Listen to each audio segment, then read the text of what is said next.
तो अवतार म्हणजेच नृसिंह भान, नृसिंह सरस्वती हो.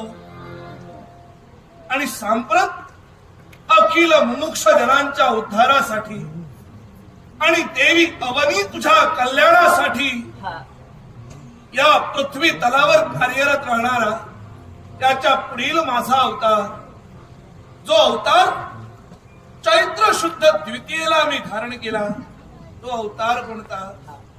या अखंड विश्वाचा स्वामी, या अखंड विश्वाचा स्वामी आणि या विश्वातील प्रत्येक अशक्य गोष्ट शक्य करण्यासाठी समर्थ असणारा माझा पुढील अवतार स्वामी समर्थ, स्वामी समर्थ, स्वामी समर्थ. जय स्वामी समर्थ, जय स्वामी समर्थ, जय स्वामी समर्थ, जय